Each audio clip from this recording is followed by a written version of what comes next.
So imagine for a second that you are like doing everything perfectly. Right. You're meticulously measuring every single gram of food that crosses your lips. You're dutifully tracking your macros on some app, hitting the gym 5 days a week, and you're strictly following every rule of the latest diet trend. The model of discipline, Exactly. basically. You are a model of discipline, Yeah. and yet you wake up every morning feeling absolutely miserable. Oh, yeah. You're exhausted, your joints ache, your brain is just, it's shrouded in this fog. And then you step on the scale and you find you're somehow further away from your health goals than when you literally started. It's a profoundly isolating experience. And yet, I mean, it is entirely ubiquitous. Yeah. Millions of people are walking around right now carrying this immense quiet guilt. They feel like they're inherently flawed, like they are failing at dieting, failing at health. Which is just so unfair. It really is. But the foundational premise we're examining today completely flips that narrative. You aren't failing the diet. The concept of the universal diet is fundamentally failing you. Yeah, because it wasn't made for you. Exactly, because it was designed for a theoretical machine, not for your specific biology. Right, right. We treat dietary protocols like they're these mandatory one-size-fits-all uniforms. It's this incredibly uncomfortable, restrictive dietary straitjacket that we're just supposed to squeeze ourselves into. Yeah. We ignore our unique shapes, our lifestyles, our ancestral genetics, and we just force it. But the material we're diving into today asks a completely different question. It really does. What if health isn't a straitjacket at all?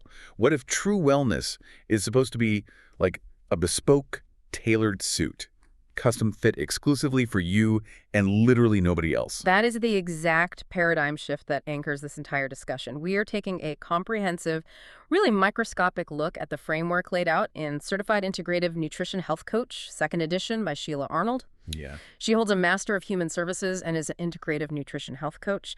And her work completely dismantles this archaic idea that a single nutritional equation can solve every human puzzle. And we are going to get incredibly specific today. We aren't just talking in, vague wellness platitudes. No, not at all. We're going to explore the biological reality of something called bioindividuality. We're going to dissect the modern grocery store, which, spoiler alert, is essentially a trap designed by food engineers. A literal battlefield. Oh, totally. And we'll teach you how to escape it. We're going to completely redefine what the word food even means, like expanding it to include your career, your relationships, and your spirituality. Which is huge. Yeah. And most importantly, we're going to give you a day-by-day actionable blueprint to actually build that tailored suit. So let's start with the cornerstone of Arnold's entire philosophy, bioindividuality. Okay, let's do it. It sounds like a complex piece of scientific jargon, but it's actually a very intuitive yet revolutionary concept. It basically posits that no single diet, no single lifestyle, and no single set of macros will work for everyone. Right.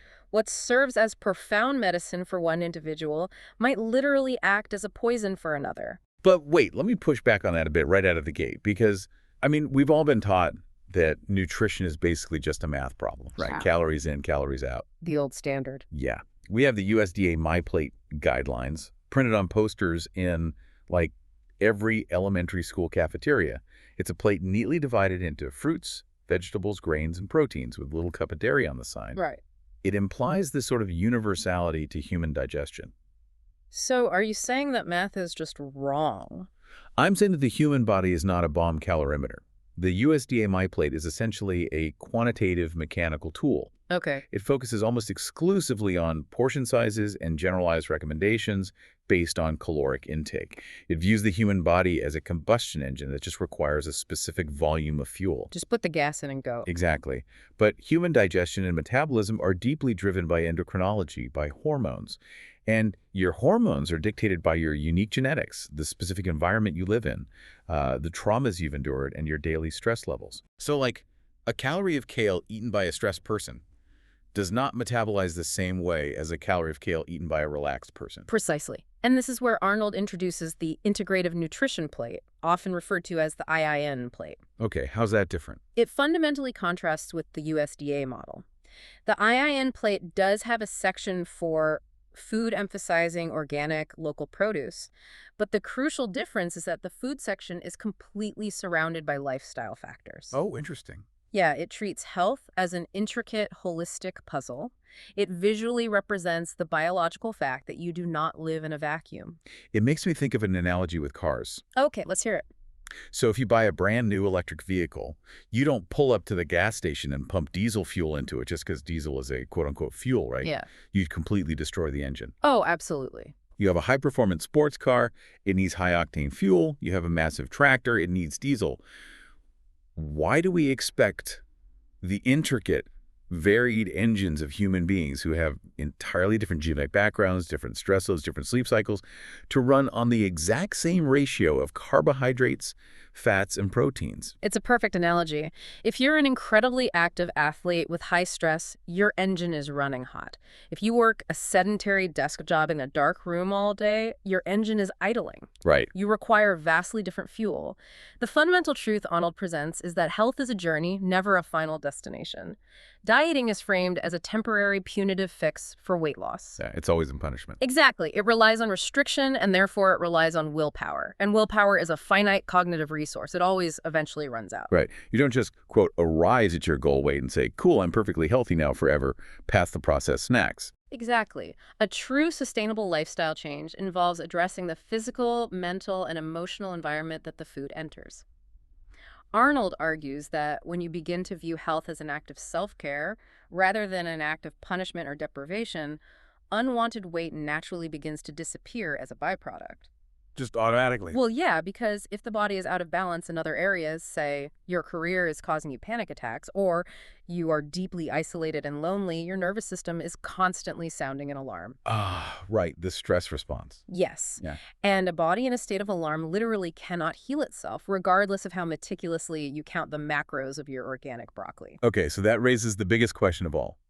If the actual physical food is only one small piece of this IN plate, what makes up the rest of it? The lifestyle factors. Right, like what are the missing pieces of the puzzle that actually allow the broccoli to do its job? That brings us to what is arguably the most vital concept in Arnold's entire framework, the concept of primary foods. Primary foods, which is a bit of a trick, right? Because they aren't actually things you can eat. No, they are not. In the integrative nutrition framework, physical food, the stuff you chew, swallow, and digest, is actually classified as secondary food. Secondary, so the literal food on my plate takes a backseat. Biologically speaking, yes. Primary foods are the non-food components of your life that feed your soul, your nervous system, and your overall well-being. Oh, wow. Arnold uses a diagnostic tool called the Circle of Life to outline 12 non-food components that are absolutely essential to optimal health. These are the foundational pillars.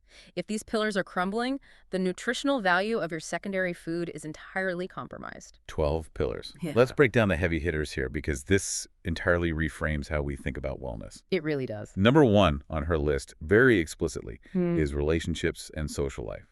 She emphasizes that family comes first. She talks about spending quality time with your spouse. But the part that really struck me was her very direct advice regarding toxic relationships. Yes, she does not mince words there. She explicitly advises letting go of people who drain your energy. Just cut them loose. Pretty much. If a relationship is a constant source of negativity, and it is not worth fighting to improve or repair, you must cut the cord. And conversely, you have to actively seek out and cultivate relationships with like-minded people. She shares a very simple personal anecdote about having a walking buddy that she meets 5 days a week. But let's dig into the biology of that. Why is a walking buddy a primary food? How does a toxic relationship actually make me physically unhealthy? It all comes down to the gut-brain axis and the autonomic nervous system. Okay, break that down for me. When you are interacting with someone who drains you, or when you're trapped in a toxic interpersonal dynamic, your brain perceives a threat. It doesn't matter if it's a physical predator or emotional manipulation, the brain's response is identical. Fight or flight. Yes. It activates the sympathetic nervous system. Your adrenal glands pump out cortisol and adrenaline. Blood pressure rises. And what happens to digestion when that kicks in? It completely shuts down. Your body thinks it needs to run for its life, so it literally diverts blood flow away from your gastrointestinal tract and shuttles it to your extremities, to your skeletal muscles. Oh, wow. So your stomach just stopped. Exactly. The secretion of digestive enzymes halts. stomach acid production decreases. So if you sit down to eat a beautiful, locally sourced, organic meal after a screaming match with a toxic partner, your digestive system is offline. That is wild. The food sits in your stomach, ferments, and causes massive inflammation. You absorb a fraction of the nutrients. The toxic relationship literally blocked the secondary food. You cannot out-eat a miserable life. That's profound. It is. Okay, let's look at the next pillar, career and finances. I mean, we spend at least a third of our lives working. Which means we spend a third of our lives bathing in whatever neurochemicals our job produces. That's a terrifying thought. Right. Arnold advocates deeply for finding work that feels fulfilling, or at the very least work that does not cause massive chronic stress. But she also brings a very pragmatic approach to the financial anxiety that dictates so many of our career choices. She champions the 50-30-20 rule. The 50-30-20 rule. Let's lay that out for everyone. That means allocating 50% of your income for absolute essentials, housing, food, utilities. Yeah. 30% goes toward discretionary spending, travel, entertainment, things that bring you joy. Right. And 20% goes strictly to savings and debt reduction. But let me challenge this. It is incredibly easy to say don't stress about money in a self-help book. But we live in a world with skyrocketing inflation and massive cost of living crises. How is managing a budget a nutritional imperative? It is a nutritional imperative because financial stress is one of the most potent triggers of chronic cortisol release in the modern world. Let's look at the endocrinology of financial anxiety. Yeah. If you are constantly terrified about making rent or paying off a credit card, your cortisol levels remain elevated 24/7. Chronic cortisol signals your liver to constantly dump glucose into your bloodstream to provide energy to fight this invisible financial predator. But you aren't fighting a physical predator, you're just sitting at your desk worrying. Exactly. So that glucose has nowhere to go. Your pancreas pumps out massive amounts of insulin to try and push that sugar into your cells. Yeah. Over time, your cells stop responding. Insulin resistant? Yes, they become insulin resistant. This leads directly to weight gain, specifically visceral belly fat, entirely independent of how many calories you are consuming. Wow.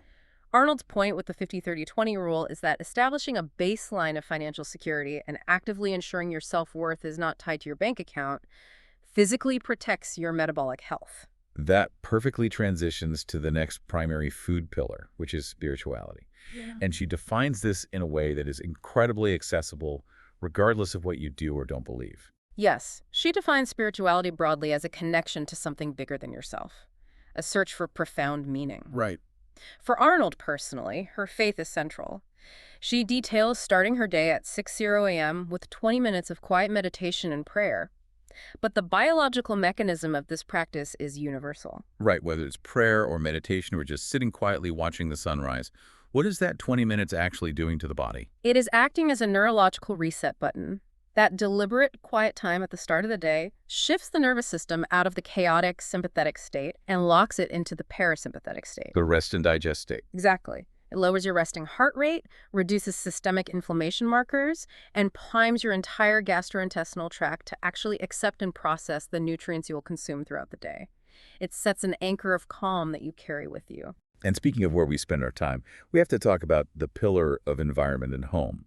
She talks about keeping plants in the house, washing your sheets weekly, taking your shoes off at the door. I mean, washing my sheets feels like a chore, not a health protocol. It is both. Your internal cellular health is a direct mirror of your external physical environment. Let's take the shoes off at the door rule. Right. The bottom of your shoes tracks in heavy metals, pesticide residues from lawns, and microscopic particulate matter. If you walk that into your living room, it becomes aerosolized dust that you breathe in. Ew. And what about the house plants? Modern homes are tightly sealed boxes filled with synthetic materials. Carpets, paints, and furniture continuously off-gas volatile organic compounds, or VOCs. Yeah. These are airborne chemicals that burden your immune system and liver. Arnold recommends plants because certain houseplants engage in complex photosynthesis that actually pulls these VOCs out of the air and neutralizes them in the soil. Cultivating a clean, green living space is literally reducing the toxic load on your liver. That's amazing. We also have joy, creativity, on education as a pillar.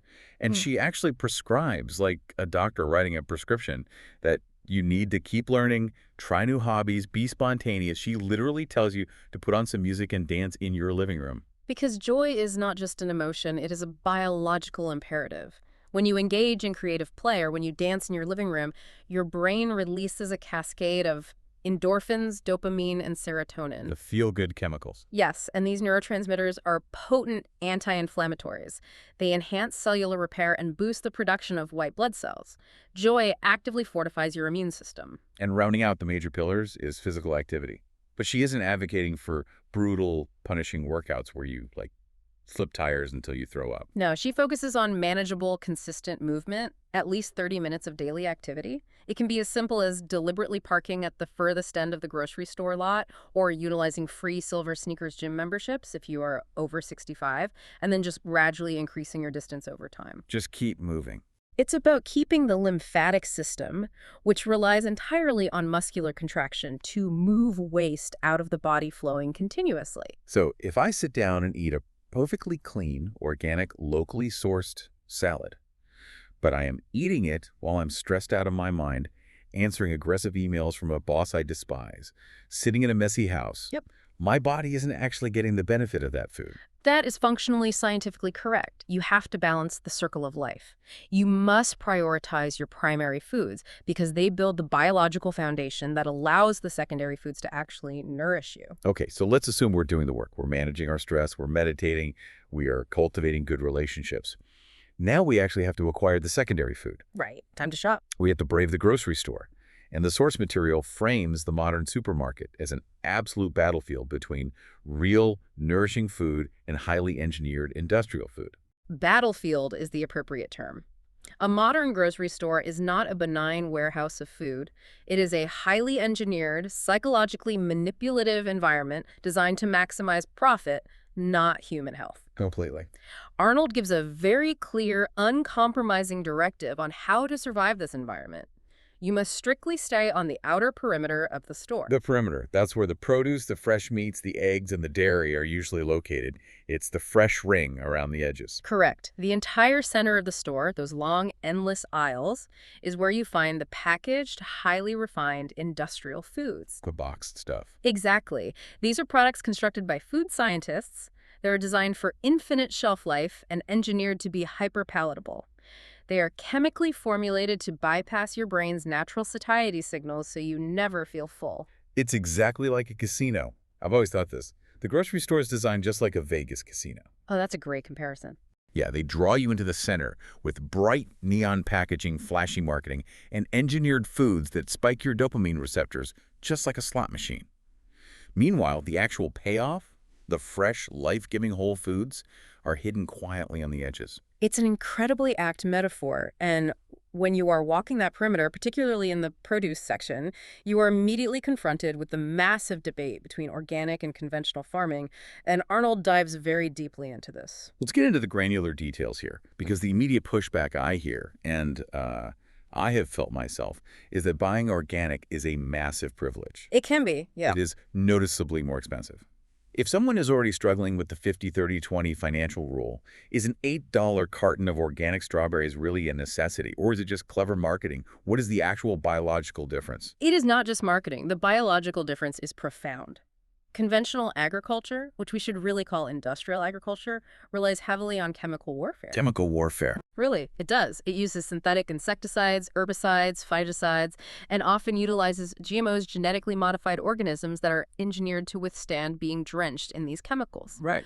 Organic agriculture, legally, prohibits the use of all synthetic chemicals, GMOs, antibiotics, and artificial growth hormones. It relies on traditional, sustainable crop rotation and natural pest management. But how do I actually know what I'm buying? You look at a shiny red apple in the bin, and it doesn't have a big warning sticker that says sprayed with endocrine disruptors. Actually, it often does have a code right on it. Yep. And Arnold provides a brilliant, highly practical tip for decoding this. Look at the tiny PLU codes on the produce stickers. Oh, the little numbers on the fruit. Exactly. If it is a 5-digit code that starts with the number 9, it is organic. If it is a 4-digit code starting with a 3 or a 4, it is conventionally grown and likely heavily treated. So 9 means fine, and 4 means explore other options. I will absolutely remember that.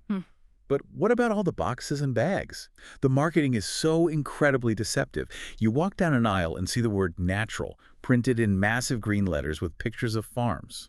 Natural is perhaps the most insidious, misleading term permitted in the supermarket.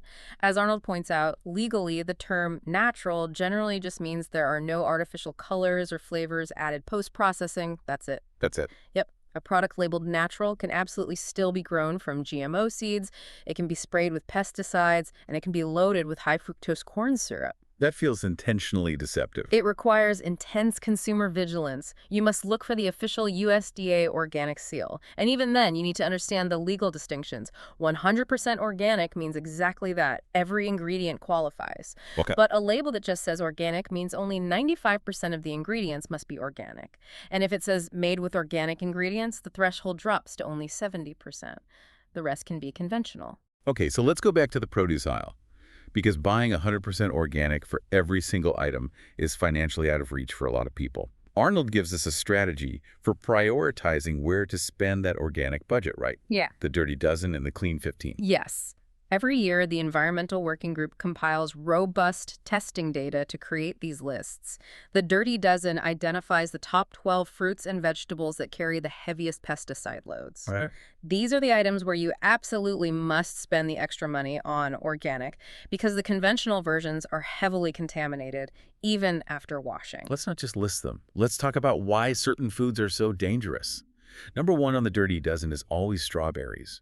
Why are strawberries such a chemical sponge compared to other fruits? It comes down to their physical anatomy. Strawberries do not have a protective outer skin. Their seeds, the achenes, are on the outside, and the flesh is incredibly soft and porous. When an industrial farm sprays synthetic fungicides and pesticides over a strawberry field, those chemicals are absorbed directly into the cellular tissue of the fruit. You cannot wash it off because it is inside the berry. Oh, that's awful. The data Arnold cites notes that conventional strawberries contain dozens of different pesticides, many of which are known endocrine disruptors, meaning they mimic and alter human hormones and are linked to cancer. And here is the craziest part. Many of the chemicals sprayed on U.S. strawberries are outright banned in Europe. They are completely illegal in the European Union due to their established neurotoxicity, yet they are standard practice in American agriculture. Banned in Europe, but sitting in our kids' lunchboxes. That is terrifying. What about apples? They are always high on the Dirty Dozen. But an apple has a skin. Why can't I just scrub it in the sink? Because of how they are processed post-harvest, apples are heavily sprayed with pesticides in the orchard. But after they are picked, conventional apples are washed and then coated in a layer of artificial synthetic wax. Wait, wax? Yes, to make them look shiny and perfect under the supermarket lights and to prevent browning during months of cold storage. That wax layer seals the pesticide residues directly against the skin of the fruit, making them incredibly difficult, if not impossible, to simply rinse away. It completely changes how you look at a perfectly shiny apple. It's not a sign of freshness. It's a layer of chemical preservation. Exactly. Other major offenders on the Dirty Dozen include spinach, kale, grapes, where 96% of conventional samples test positive for residues, peaches, bell peppers, and surprisingly, blueberries. Blueberries, too. Yes. Testing on conventional blueberries has shown up to 17 different pesticide residues on single samples. Think about the irony of that. You decide to get healthy. You make this pristine, beautiful, antioxidant-rich mixed berry fruit salad. Strawberries, blueberries, raspberries. It looks like the ultimate picture of health. Right. But if you bought conventional, you just assembled a bowl of the absolute worst chemical offenders in the entire store. Which is why understanding this hierarchy is so empowering. If you are going to eat berries or thin-skinned greens like spinach, they must be organic. But on the flip side, Arnold provides the Clean 15. The good guys. Yes, these are the crops with the lowest pesticide residues. Their biology naturally protects them, making them safer to buy conventional if you are managing a budget. The financial heroes of the produce section. Let's talk about the biological defense mechanisms of the Clean 15. Avocados consistently lead the Clean 15 list. And again, it's about anatomy. An avocado has a thick, leathery, nearly impenetrable outer rind. Right, you don't eat the skin. Exactly. The pesticides sprayed on the tree rarely, if ever, penetrate through to the edible green flesh inside. You peel away the armor, and the food is safe. So if I'm making a huge batch of guacamole for a party, I can save a ton of cash and buy conventional avocados and conventional onions, which are also on the clean list. Exactly. Other items on the Clean 15 include sweet corn, pineapple, papaya, sweet peas, asparagus, and cabbage. They all either have thick protective skins or they grow in a way that minimizes chemical absorption. That's so good to know. Though Arnold adds one crucial caveat for U.S. consumers: a small percentage of sweet corn and papaya in the U.S. is grown from GMO seeds. So if avoiding genetic modification is a priority, you should still seek an organic for those specific two items. That is incredibly actionable advice. But regardless of whether we buy organic or conventional, we still have to wash our produce. We are pulling this stuff out of the dirt, or it's been handled by 20 people in shipping. What is the actual scientifically correct way to clean it? It's interesting because the CDC recommends using only running cold water. They explicitly advise against using any soap or commercial detergent on food, as the porous nature of produce can absorb the soap, which causes gastrointestinal distress. No dish soap on the apples. Got it. However, Arnold shares a method widely utilized in integrative health: a soaking wash made of baking soda and white vinegar. How does that actually work at a chemical level? Is it just making bubbles? No, it's an acid-base reaction that actively degrades surface chemicals. Baking soda is highly alkaline. Many synthetic pesticide compounds are designed to be stable in neutral or slightly acidic environments. Right. When you submerge the produce in a highly alkaline baking soda bath, it chemically degrades and neutralizes certain pesticide molecules on the surface of the skin. The vinegar acts as a mild antibacterial agent. It is a highly effective pre-wash before a final cold water rinse. Okay, so we've survived the perimeter. We've navigated the PLU codes. We've washed our organic kale and baking soda. Now we need to construct our meals. We need to talk about the macronutrients, the fats, carbohydrates, and protein. A big three. And we have to start with fats, because dietary fat has suffered the greatest PR smear campaign in the history of modern nutrition. It truly has. For decades, we were told that eating fat makes you fat, and eating fat causes heart disease. Arnold's framework completely dismantles this fear. Fats are not the enemy, they are biologically essential for human survival. Your brain is composed of nearly 60% fat. The critical distinction is understanding the difference between traditional, healing fats and industrial inflammatory fats. Right. So let's talk about the good guys first. Monounsaturated fats, or MUFAs. Olive oil, avocados, almonds, these are the cornerstones of the Mediterranean diet. Yes, MUFAs are incredibly stable fats that lower oxidized LDL cholesterol and reduce inflammation. Then you have the polyunsaturated fats, or PUFAs, which crucially include the omega-3 fatty acids. They're brain food. Exactly. Omega-3s are the ultimate anti-inflammatory molecules. Arnold lists magnificent sources. Wild-caught mackerel boasts over 2,100 milligrams per serving, alongside wild salmon, walnuts, and chia seeds. But here's where the text threw me completely off balance. Yeah. The lard revelation. I need you to explain this to me. Yes, lard, rendered pig fat. You were telling me that the bucket of lard my great-grandmother used to keep on her stove is actually biologically better for my cardiovascular system than the highly processed, clear, heart-healthy vegetable oils sitting in modern pantries right now. According to the biochemistry of integrative nutrition, absolutely yes. We have to look at the molecular structure. Lard is a traditional natural fat. Astonishingly, lard consists of 48% monounsaturated fat. 48%. Yes, that profile is second only to olive oil. It contains massive amounts of oleic acid, which is an incredibly flexible molecule that incorporates into your cell membranes, keeping them fluid and responsive to insulin. It naturally lowers triglycerides and raises good HDL cholesterol. That completely flips the script. We were actively told to throw out the lard and buy margarine to save our hearts. And that advice caused immense metabolic damage. Margarine, Crisco, and many commercial clear cooking oils like soybean or canola oil are what we call industrial fats. How are those made? To create these, manufacturers take unstable liquid vegetable oils and put them through a horrifying process. They heat them to extreme temperatures, which immediately oxidizes and acidifies the oil. Then they extract it using petroleum-based chemical solvents like hexane. Hexane, like the chemical. Yes. And to make it solid at room temperature like margarine, they bubble hydrogen gas through it in the presence of heavy metal catalysts. This is called partial hydrogenation. So they are essentially creating a synthetic, plasticized fat in a laboratory. Exactly. This process creates trans fats.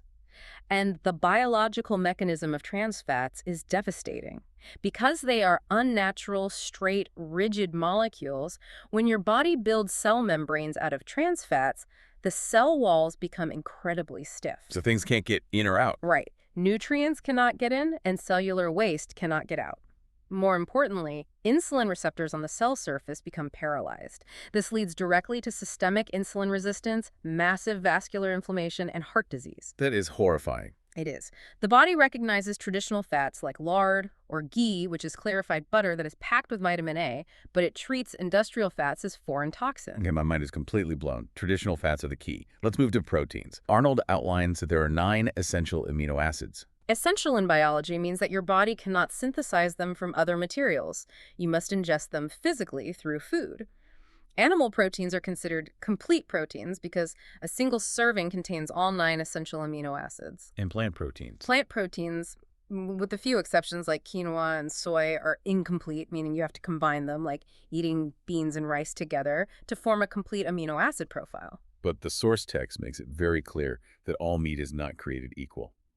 There are these beautiful, vivid images in the book: cows grazing in open, sunlit green pastures, and chickens happily foraging for bugs in the grass. Now, I used to think that was just nice marketing for hippies. A chicken is a chicken, right? Protein is protein. Not at all. The environment and the diet of the animal completely alter the biochemistry of the meat you are eating. A cow is a ruminant animal designed by nature to eat grass. When a cow is allowed to graze on grass, the meat it produces is highly anti-inflammatory, packed with omega-3 fatty acids, conjugated linoleic acid, and antioxidants. But in the conventional industrial system, cows are crammed into feedlots and fattened up rapidly on genetically modified corn and soy foods. Their digestive systems are not evolved to process. What does that do to the meat? It makes the cow sick, requiring heavy antibiotic use, and it fundamentally changes the fat profile of the meat. Feedlot beef is incredibly high in omega-6 fatty acids, which are highly inflammatory to humans when consumed in excess. And I'm guessing the same goes for chickens. Exactly the same. A pasture-raised chicken that acts out its natural behavior running around in the sun, eating green shoots and insects, produces eggs that have brilliant dark orange yolks packed with vitamin D and omega-3s. A chicken locked in a cage eating soy produces a pale, nutrient-depleted egg. You are literally what the animal you are eating ate. Speaking of eggs, let's rectify another massive PR disaster. For years, we were told that eggs cause high cholesterol, and we should only eat egg whites. Oh, the science has thoroughly debunked that. The research Arnold highlights clarifies that dietary cholesterol, the cholesterol naturally present in a whole egg yolk, does not significantly spike blood cholesterol levels in the human body. Really? Yes. Your liver tightly regulates cholesterol. If you eat more, your liver produces less. The real culprits driving up bad LDL cholesterol are trans fats and refined sugars, not eggs. So oats are actually fine. Whole eggs are a perfect protein, and a healthy person can safely consume up to 7 a week. The danger isn't the egg, it's the oxidized industrial oil it is fried in, or the highly processed nitrate-laden meats eaten alongside it. And finally, carbohydrates. We've been told to fear carbs just as much as fats in recent years, but carbs aren't the enemy either. Absolutely not. Carbohydrates are the body's primary preferred fuel source, especially for high-intensity movement. The problem arises entirely from the processing. Like white bread and stuff. Right. When we rely on refined, grain-based carbohydrates, white flour, white bread, refined sugar, we are eating foods that have had all the fiber and nutrients mechanically stripped away. Which means they digest instantly. Right. They hit your bloodstream like a tsunami of glucose. Your pancreas panics, pumps out massive insulin, and you experience a rapid energy crash an hour later. Arnold advocates embracing complex carbohydrates, vegetables, sweet potatoes, chia seeds. And the magic of those complex carbs is the fiber, right? The soluble and insoluble fiber. Exactly. Let's look at the mechanics. Insoluble fiber is like a stiff broom. It sweeps through your digestive tract, adding bulk to your stool and keeping the muscular contractions of your intestines moving regularly. And the soluble fiber. Soluble fiber, on the other hand, absorbs water and turns into a thick gel in your stomach. This gel physically slows down the emptying of your stomach, meaning the sugars are absorbed into your blood at a slow, steady trickle. Sustained energy. Yes. And crucially, that fiber travels down to your colon where it serves as the primary food source for your gut microbiome. So putting this all together, what happens to a human being who falls for the marketing and tries to eat a highly processed, high-carbohydrate, ultra-low-fat diet, which, by the way, was the exact medical advice given to the entire country for decades? It is a recipe for metabolic disaster.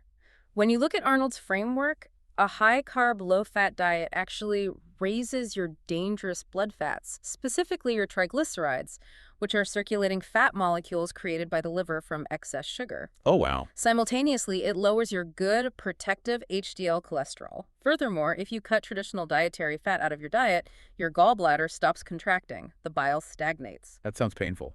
It can be. And crucially, your body physically cannot absorb the fat-soluble vitamins A, D, E, and K. You can eat all the spinach you want, but without fat, you won't absorb the vitamin K. So the salad is useless without the dressing. Basically, you compromise your hormone synthesis, your bone density, and you live in a state of constant gnawing hunger because fat is the primary macronutrient that signals satiety to your brain. You are literally starving your cellular biology while eating constantly. That is a profound, terrifying realization. It is, which is why understanding the biology of whole foods is only half the battle. The next logical, necessary step is understanding how to prepare them. You have to take control of the processing yourself. Right. And this brings us to Arnold's 19 tips for healthy cooking, because the goal she sets in the text is incredibly ambitious. She wants us to cook at home 90% of the time. Now, I have to challenge that. We are busy, we work long hours. Who realistically has the time to cook 90% of their meals at home? 90% sounds like an insurmountable mountain to someone used to eating takeout 5 nights a week.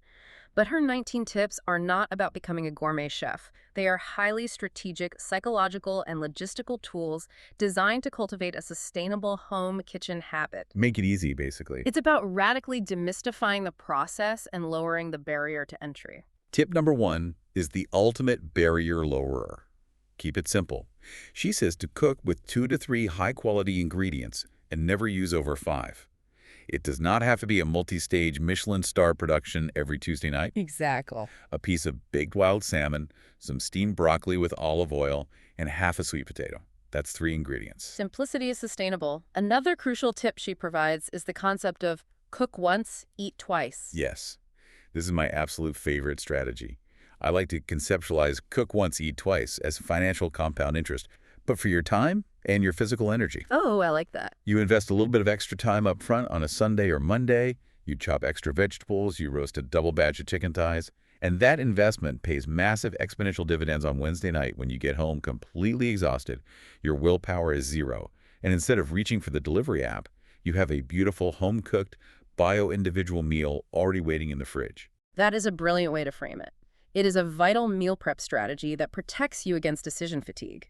She also provides very tactical, almost foolproof advice, like strictly using a kitchen timer. Because burning food is the worst. Burning a meal doesn't just waste food, it psychologically ruins your confidence in the kitchen. And she offers a fascinating culinary secret. Adding tiny amounts of high-quality salt doesn't just make things taste salty. What does it do? Salt chemically suppresses bitter flavor receptors on the tongue, which inadvertently enhances the natural sweetness and depth of ingredients like vegetables. But the tip that ties this entire philosophy together is tip number 19. Prepare meals with positive energy. She explicitly says to skip the self-criticism if a recipe fails. Mistakes are just discoveries. Now, why is positive energy a nutritional rule? If we connect this right back to the beginning, to our primary foods, cooking at home is not just about controlling the raw ingredients. It is a profound act of self-care. It feeds your joy and home environment pillars. Okay, I see the connection. Think about the biology we discussed earlier. If you are standing in your kitchen, cursing at yourself, stressed out that the chicken is dry, you are activating your sympathetic nervous system. You are flooding your body with cortisol. You're poisoning the food with stress. You are infusing that meal with physiological stress before you even take a bite. Your digestion shuts down. Cooking with positive energy is literally preparing your gastrointestinal tract to absorb the food. And how we physically eat matters just as much as the cooking. She details mindful eating habits. Specifically, the mandate to chew your food for 20 to 30 seconds until it is literally liquid in your mouth. We forget that digestion begins in the mouth, not the stomach. Saliva contains incredibly powerful enzymes, primarily salivary amylase, which immediately begins chemically breaking down complex carbohydrates the second they touch your tongue. Furthermore, the physical act of chewing is mechanical breakdown. Your stomach does not have teeth. If you inhale your food for 5 minutes while staring at your phone, you are swallowing massive, unchewed chunks of food. And what does the stomach do with that? It struggles. It has to overproduce intense stomach acid. And even then, those large chunks pass into the small intestine incompletely broken down.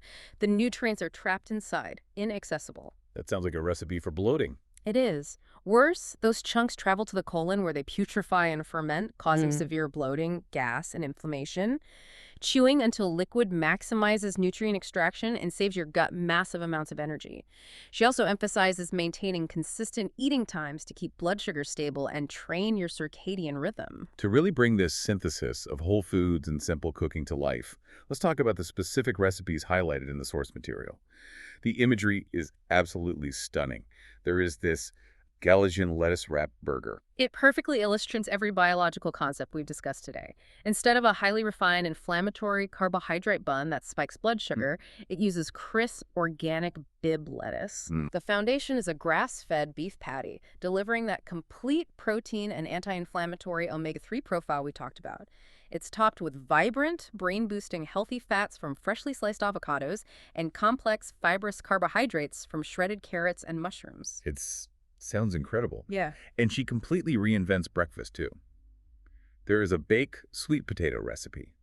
You bake a whole sweet potato, slice it open, sprinkle it with fennel seed, which aids digestion, and top it with sautéed bell peppers, onions, and diced uncured organic bacon. Let's analyze the macros of that breakfast. You receive a massive dose of complex carbohydrates and soluble fiber from the potato and vegetables, which forms that slow-digesting gel. Right, for the sustained energy. Exactly. You get high-quality traditional fats and satiating protein from the bacon. This meal completely bypasses the massive destructive insulin spike you would suffer from eating a traditional bowl of processed breakfast cereal.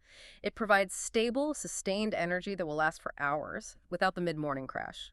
Okay, we are rounding into the final and perhaps most vital segment of our deep dive. We have to talk about the absolute unsung hero of the human biological system, the gut. Gut health and fermentation. This is arguably the ultimate destination of the entire integrative nutrition philosophy, the gut microbiome. The statistic presented in the text is staggering. It sounds like science fiction. We have more bacteria living inside our gut than we have actual human cells in our entire body. We are basically just walking, talking spaceships for trillions of bacteria. It's entirely true. By cell count, you are more bacteria than human. And these microbes aren't just passively hitching a ride. They're a highly active secondary organ system. What are they actually doing down there? They perform metabolic functions we cannot do ourselves. They synthesize essential vitamins like B12 and vitamin K. They directly control the systemic inflammation cascade, which is a vital piece of knowledge for anyone dealing with chronic joint pain, brain fog, or autoimmune conditions. And most crucially, the gut microbiome is responsible for up to 80% of our total immune function. Wait, pause right there.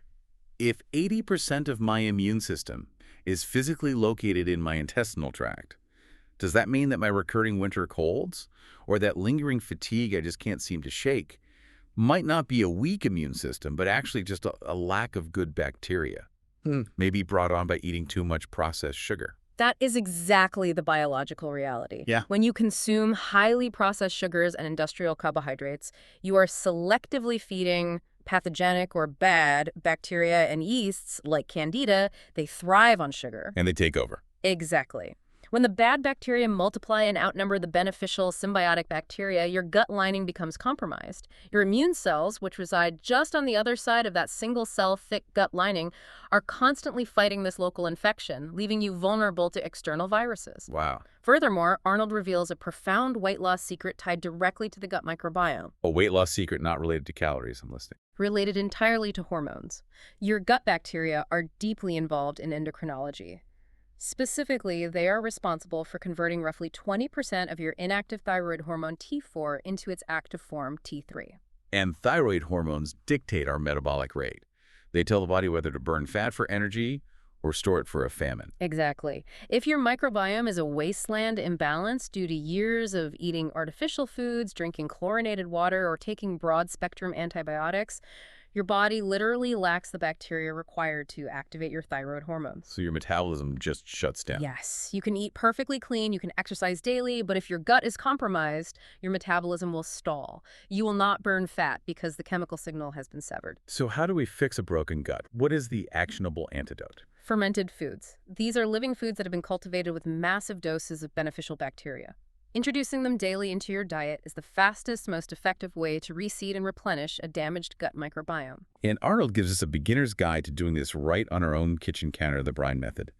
Let's break down the exact steps of this because the word fermentation sounds intimidating, like a complex chemistry experiment, but her method is incredibly simple. It is an ancient, simple preservation technique. You take robust, organic vegetables like cabbage, carrots, or cucumbers, chop them, and pack them very tightly into a wide-mouth quart glass jar. Okay. The material of the tools is paramount here. Arnold specifies you must never use metal utensils or metal lids when fermenting, Why no metal? because the fermentation process creates lactic acid. That acid will react with the metal, corroding it and leaching metallic compounds into your food, which will kill the bacteria you are trying to cultivate. Always use glass, wood, or food-grade silicone. No metal. Got it. So the veggies are in the glass jar. Then you make the brine. You combine 2 cups of pure, filtered water, not tap water, as the chlorine will kill the microbes, with 1 tablespoon of high-quality Himalayan pink salt and 1 tablespoon of raw, organic, unfiltered apple cider vinegar. You pour that active brine over the vegetables until they are completely submerged. And then you just leave it on the counter. That goes against every food safety rule I've ever learned. It does, but you have to understand the biochemistry. You put a lid on loosely so the natural carbon dioxide gases produced by the bacteria can escape. You leave it at room temperature out of direct sunlight for about 10 days. And it doesn't go bad. No, because the naturally occurring lactobacillus bacteria present on the skin of the organic vegetables will begin to consume the natural sugars in the plant. As they eat the sugar, they multiply rapidly and excrete lactic acid. Right, the acid. This acid drops the pH of the jar so low that no harmful pathogens like botulism or mold can survive. It perfectly preserves the food while creating a massive potent dose of living probiotics. After 10 days, you tighten the lid and move it to the fridge, which halts the fermentation. That is a biological miracle happening in a mason jar. And speaking of getting concentrated, powerful nutrients into our bodies quickly, the text also makes a very distinct separation between juicing and smoothies. I feel like pop culture uses those two terms completely interchangeably. They do, but biologically and mechanically, they are entirely different processes with different metabolic outcomes. Juicing involves a machine that physically extracts the liquid water and micronutrients from the plant, completely discarding the fibrous pulp. So no fiber. 0. Because there is absolutely no fiber left to slow down digestion, the vitamins, minerals, and enzymes are absorbed almost instantaneously across the gut lining into the bloodstream. It provides a massive cellular energy boost in minutes. But there's a catch with fruit. A major catch. Yeah. Arnold warns that you must be incredibly careful with fruit juices. When you remove the fiber from an apple or an orange, you have concentrated the natural fructose. So it's just pure sugar water. Without the fiber to form that protective gel in your stomach, drinking fruit juice hits your liver and spikes your blood sugar almost identically to drinking a can of soda. Therefore, she recommends a strict 3-to-1 ratio of vegetables to fruit when juicing. 3 veggies, like celery, cucumber, and spinach, to sweeten it with just 1 apple Okay. and smoothies. Smoothies utilize a blender to pulverize the entire whole fruit or vegetable. The cellular matrix is broken down, but 100% of the soluble and insoluble fiber is retained in the glass. So you're drinking the whole plant. Because of this massive fiber content, the energy release is very slow and sustained. It keeps your blood sugar perfectly stable, it feeds your microbiome, and it keeps you feeling full for hours. A smoothie is a meal replacement. A juice is a rapid nutrient supplement. Okay, you are our master synthesizer. If someone is listening to this right now, driving in their car or walking the dog, and they are feeling a little overwhelmed by the sheer volume of changes required, auditing their relationships for primary foods, memorizing PLU codes, throwing out their vegetable oil, making their own fermented cabbage, how do we synthesize this? Can you give us a day-by-day beginner mindset based precisely on Sheila Arnold's teachings? If we synthesize this entire massive deep dive into a single flowing daily rhythm, it looks exactly like this. You wake up, and before you check your email and spike your cortisol, you dedicate the first 20 minutes to quiet spiritual meditation to lock your nervous system into a parasympathetic state. Start calm. Yes. You go for a 30-minute walk, ideally outside, and ideally with a friend to feed your social primary food and move your lymphatic system. You return and eat a balanced whole food breakfast, perhaps that baked sweet potato recipe with complex carbs and traditional fats to provide stable blood sugar. Setting the foundation. Exactly. Throughout your workday, you deliberately manage your stress to protect your digestion, and you drink plenty of filtered water instead of sugary energy drinks. When you go to the grocery store, you confidently bypass the casino in the center aisles. You walk the perimeter, Stick to the edges. you buy organic for the dirty dozen, like your strawberries and spinach, and save money by buying conventional avocados from the Clean 15. You return home and cook a simple 3-ingredient dinner with positive energy, using traditional healing fats like olive oil or ghee. And sit down and eat it slowly. You sit down and chew your food thoroughly until it's liquid. And finally, you end your day in a clean, peaceful home environment, minimizing technology before bed to ensure deep, restorative sleep. It is not an overwhelming diet overhaul. It is a series of small, intentional, scientifically grounded choices. I love that. It is not a diet. It is a rhythm. It is a tailored suit. So let's summarize the massive amount of ground we've covered today. We started by completely redefining health through the lens of bio-individuality, realizing that true personalization is the ultimate key. The universal dietary straitjacket is a myth. We explored the biological necessity of balancing your primary foods, addressing the toxic relationships, the chronic career anxiety, and the lack of spirituality, understanding that these lifestyle factors dictate your hormones, which dictate whether physical food can actually heal you. We learned how to navigate the psychological warfare of the grocery store.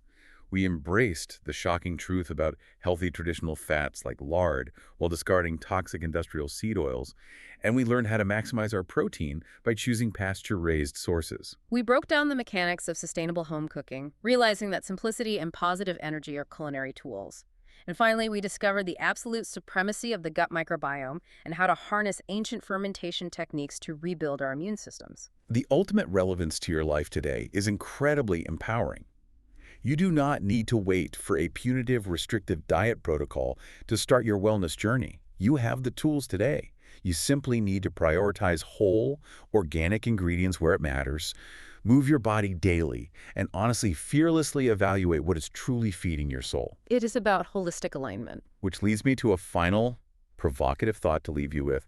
We talked at the very beginning about that tailored suit. We spent an hour discussing the biology of how food breaks down and builds your cells. But think deeply about what we learned regarding those primary foods. Right. If our living environments, our high-stress careers, and our interpersonal relationships physically and biologically metabolize in our bodies in the exact same way that food does, literally triggering either chronic systemic inflammation or profound cellular healing, what junk food relationship or what highly processed toxic daily habit do you need to throw out of your life's pantry today to finally start fitting into your own tailored suit? That is the ultimate diagnostic question. Thanks for diving deep with us. We'll catch you on the next one.